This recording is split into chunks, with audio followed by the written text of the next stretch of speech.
Football ভক্তদের মধ্যে যাকে নিয়ে গুঞ্জন ছিল সবচেয়ে বেশি, শেষ পর্যন্ত প্রত্যাশিতভাবেই তার হাতে উঠল ফুটবলের সর্বোচ্চ ব্যক্তিগত পুরস্কার। বার্সেলোনার প্রতিশ্রুতিশীল লামিনে ইয়ামালকে পেছনে ফেলে প্রথমবারের মতো ব্যালন ডিওর জিতলেন প্যারিস সেন্ট জার্মেইর ফরওয়ার্ড উসমান দেমবেলে।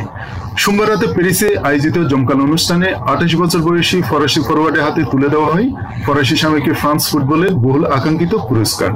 গত মৌসুমেই পিএসজি হয়ে ইতিহাস গড়েন দেমবেলে।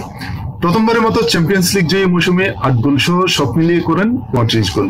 53 ম্যাচে গোলের পাশাপাশি সহায়তা করেছেন আরো 16টিতে। ফরাসি লিগ আ, কাপ ও সুপার কাপ মিলিয়ে দলকে ঘরোয়া সব শিরোপা এনে দিয়েছেন তিনি। সুপার কাপে করেছিলেন জয়সূচক একমাত্র গোল। তবে পিছিয়ে ছিলেন না কিশোর প্রতিভা লামিনে ইয়ামালও।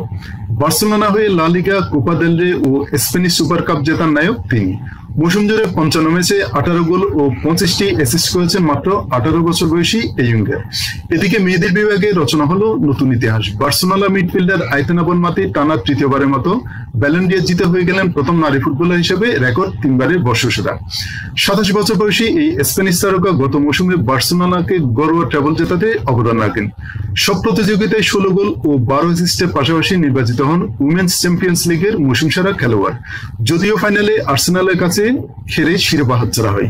2022 সাল থেকে ব্যালন ডিওর দেওয়া হচ্ছে মৌসুমের পারফরমেন্স বিবেচনায়, আগে যেটি নির্ভর করত পুরো ক্যালেন্ডার বছরের পারফরমেন্সের উপর।